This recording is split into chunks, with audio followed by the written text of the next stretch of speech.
இன்னைக்கான டாபிக் வந்து தங்கம். தங்க நகைகள் அப்படின்னா பிடிக்காதவங்க வேண்டாதவங்க கிடையாதுன்னு சொல்லலாம். தங்கத்தை ஈர்ப்பதற்கு ஏழை மக்களுக்கு கூட நிறைய தங்கம் சேரணும் அப்படின்னா எளிமையான பரிகார முறை ஏதாவது இருக்கா? எல்லாருக்கும் ஆசை இருக்கு, நம்மளுக்கு கொஞ்சமாவது நகை வாங்கணும், ஒரு சொத்து ஒன்று வாங்கணும் அப்படின்னு. அப்போ அந்த நகையை வந்து உங்களால் வாங்க முடியாத ஒரு சூழ்நிலை இருக்கு. வருமானம் வருது ஆனால் தங்க மாட்டேங்குது, நிற்கிது, வாங்கலாம்னு முடிவு எடுக்கிறோம், வாங்க முடியல. அப்படின்னு உங்களுக்கு பிரச்சனை இருக்குன்னா அதுக்கு வந்து பார்த்தீங்கன்னா இப்போ மாந்திரிக ரீதியமாக அமல் மூலிமா சில அமல் நான் செஞ்சு கொடுப்பேன், அது மூலியமாகவும் பண்ணலாம். இல்லை பை என்னால் அங்கே வர முடியல, நான் என்னோட இடத்துலேருந்தே நான் பரிகாரம் பண்ணணும், ஒரு ஈஸியாக மெத்தடில் என்ன பண்ணணும்னா அதுக்கும் நம்ம வழி இருக்குது. அதுக்கு என்ன மெத்தடில் இருக்குன்னு பார்த்தீங்கன்னா, என்ன பரிகாரம்னா ரொம்ப 48 நாள் எடுத்துகிட்டு 48வது நாள் அது எடுக்கிற நாள் பார்த்தீங்கன்னா பிரிக்கிறது வந்து ஒன்று திங்களாக இருக்கலாம், இல்லைன்னா வேழனாக இருக்கலாம், இல்லை வெள்ளியாக இருக்கலாம். திங்கள், வேழன், வெள்ளி, சனி, ஞாயிறு, செவ்வாய்லாம் பயன்படுத்தக்கூடாது. புரியுதுங்களா? இந்த 3 நாளில் எடுத்து அதை என்ன பண்ணணும், பிரிக்கணும்.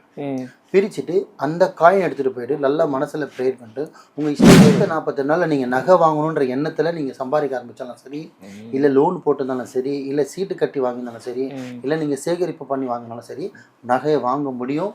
வாங்குகிற நகை நிற்கும், அது இந்தி படிக்க சேட்டு கடிக்கும் போகாது.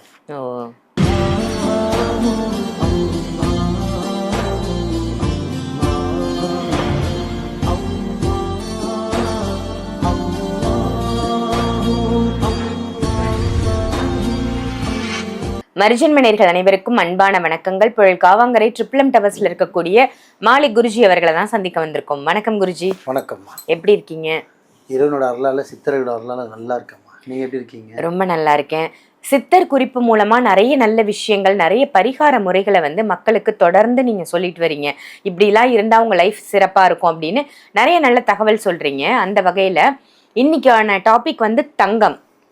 தங்க நகைகள் அப்படின்னா பிடிக்காதவங்க வேண்டாதவங்க கிடையாதுன்னு சொல்லலாம். தங்கத்தை ஈர்ப்பதற்கு ஏழை மக்களுக்கு கூட நிறைய தங்கம் சேரணும் அப்படின்னா எளிமையான பரிகார முறை ஏதாவது இருக்கா? நல்லா கேட்டீங்கம்மா. இப்போ போதுன்னு சொல்கிற விஷயமே வந்து ஒரு மனுஷன் வந்து உணவு தான் சொல்லுவாங்க. சாப்பாடு மட்டும் தான் போதும். நம்ம வாழ்க்கையில் போதுன்றது இது ஒன்று தான். 2வது அடி அடித்தா மட்டும் தான் போதும் விட்டுடுவாங்க. இது மனுஷனோட இயல்பு.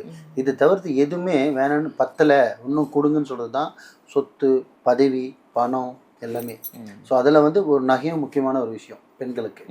ஏன்னா நம்ம நிறைய பேர் சொல்லுவாங்க நகைன்னா பெண்கள் சொல்லிட்டு ஆம்பளைங்க மட்டும் நகை போடுறது இல்லையா, இல்லை நகையை வச்சு பயன்படுத்துறது இல்லையா, பிஸ்னஸ் பண்ணுறது இல்லையா, சரிசமமாக எல்லாருக்குமே தேவைப்படுது நகைன்ற விஷயம்.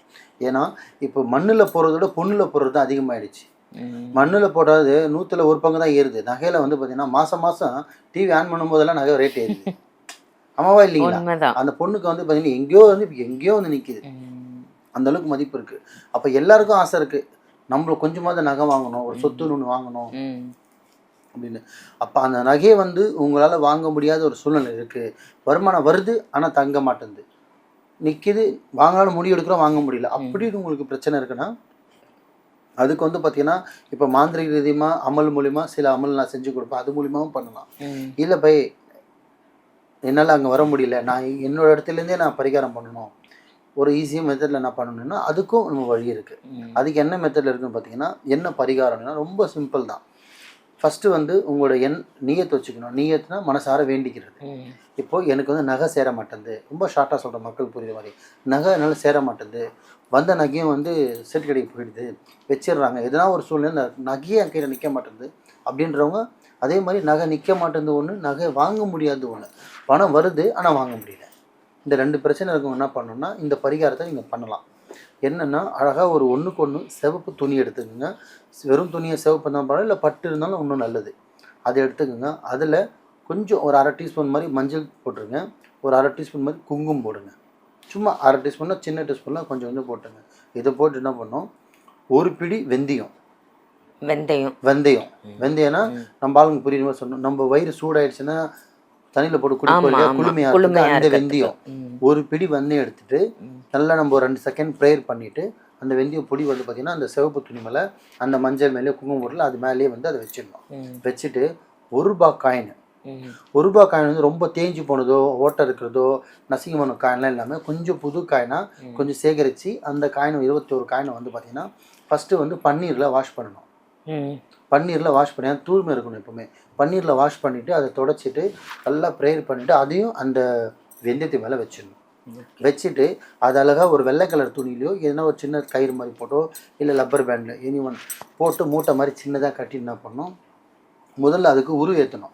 இப்போ இது வந்து இந்து சமுதாயப்பட்டவங்களாக இருந்தால் பார்த்தீங்கன்னா அதை 3 நாள் வந்து நீங்கள் பூஜை அறையில் வைக்கலாம். இப்போ இஸ்லாத்தாலாக இருந்தான்னு பார்த்தீங்கன்னா குபேரன் மூலை, இப்போ நம்ம பீரோலாம் இப்போ பார்த்தீங்கன்னா குபேரன் மூலை அந்த மூலையில் வச்சுட்டு அந்த இடத்துல சாம்பிராணி இல்லை ஊதுவத்தி 3 நாளைக்கு கொஞ்சம் சாயந்தரம் காலையில் சாயந்தரம்னு அதுக்கு வந்து ஏற்றணும். இந்துவாக இருந்தால் பூஜை அறையில் வைக்கலாம், இஸ்லாத்தாலாக இருந்தால் குபேரன் மூலை வைக்கலாம், கிறிஸ்துவராக இருந்தாலுமே குபேரன் மூலையில் வச்சுக்கலாம். ஸோ 2 பேருக்குமே இந்த பரிகாரம் சமைப்போம். ஸோ வச்சுட்டு 3 நாள் கழிச்சு எங்கே வைக்கணும்னு பார்த்தீங்கன்னா கரெக்டாக உங்களோட பீரோவோ லாக்கரோ உங்களோட சேமிப்புன்னு ஒரு இடத்துல பண்ணுவீங்க இல்லையா, ஏற்றினதுக்கப்புறம் பூஜை ரூம் வந்து எடுத்தாலும் நீங்கள் அங்கே வைக்கலாம், குபேரன் மூலம் தான் எடுத்து நீங்கள் அந்த பீரோவில் லாக்கரில் அதை வச்சிடணும். இது எத்தனை நாள் இருக்கணும்னா கரெக்டாக 48 நாள் இருக்கணும். 48 நாள் எடுத்துட்டு 48வது நாள் அது எடுக்கிற நாள் பார்த்தீங்கன்னா பிரிக்கிறது வந்து ஒன்று திங்களாக இருக்கலாம், இல்லைன்னா வேழனாக இருக்கலாம், இல்லை வெள்ளியாக இருக்கலாம். திங்கள், வேழன், வெள்ளி, சனி, ஞாயிறு, செவ்வாய்லாம் பயன்படுத்தக்கூடாது. புரியுதுங்களா? இந்த 3 நாளில் எடுத்து அதை என்ன பண்ணணும், பிரிக்கணும். பிரிச்சுட்டு அந்த காயின் எடுத்துகிட்டு போயிட்டு நல்லா மனசில் ப்ரேயர் பண்ணிட்டு உங்கள் இஷ்ட தேவதை, உங்கள் இஷ்ட கோவிலுக்கு, பெருமாள் கோயில், அம்மன் கோயில், சிவன் கோயில், முருகர் கோயில், எந்த கோயிலுக்கு போகிறீங்களோ மனசில் வேண்டி நான் நகையே வாங்க முடியல, நான் சேகரித்த அமௌண்ட்டை சேர்த்து செலுத்துறேன்னு சொல்லிட்டு காசை உண்டியில் செலுத்திட்டு அந்த துணி அதெல்லாம் பார்த்தீங்கன்னா ஓடுற தண்ணி உங்கள் கஷ்டம் விலகிற மாதிரி மனசில் நினச்சிக்கிட்டு ஆத்மா அதை வந்து நீங்கள் அதில் போட்டுடணும்.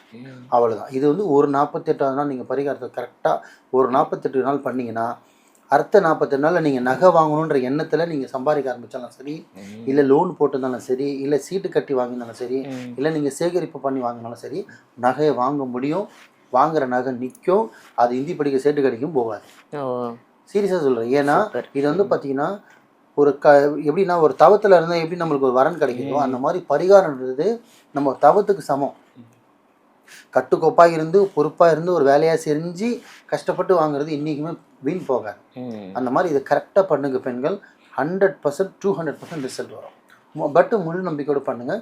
இது பண்ணும்போது முக்கியமாக பார்த்தீங்கன்னா வைக்கிற நாள் பார்த்தீங்கன்னா நீங்கள் வைக்கிறது வெள்ளிக்கிழமை மட்டும்தான் அந்த மூட்டை கட்டணும். நான் சொன்னது இன்னைக்கு வெள்ளிக்கிழமை கட்டணும். பிரிக்கிறது வந்து திங்கள், வியாழன், வெள்ளி இருக்கலாம். ஏன்னா 3மே நல்ல நாள் தான். அதே மாதிரி இது கட்டும் போதும் நீங்கள் பீரியட் டைமில் இருக்கக்கூடாது, அது எடுக்கும் போதும் பீரியட் டைமில் இருக்கக்கூடாது. இதை மட்டும் நீங்கள் ஃபாலோ பண்ணால் போதும், மீது எதுவுமே நீங்கள் ஃபாலோ பண்ணலாம். அது அமாவாசை, பௌர்ணமிக்கு அதெல்லாம் நீங்கள் கணக்கு இல்லை, பீரியட் மட்டும் தான் கணக்கு. இதே மாதிரி இந்த பரிகாரம் பெண்கள் தான் பண்ணுமா, ஆண்கள் பண்ணக்கூடாதான்னு அப்படி கிடையாது, ஆண்களும் பண்ணலாம். ஸோ வேணுன்றவங்க முழு நம்பிக்கையோடு இது பண்ணி பாருங்கள், 200% ரிசல்ட் வரும். நல்லதே நினைங்க, நல்லதே செய்யுங்க, நல்லதே நடக்கும். ரொம்ப சூப்பர். ரொம்ப அழகான பதிவா, அழகான பரிகார பதிவா இன்னைக்கு மக்களுக்கு கொடுத்துருக்கீங்க. நன்றி குருஜி. நன்றிம்மா.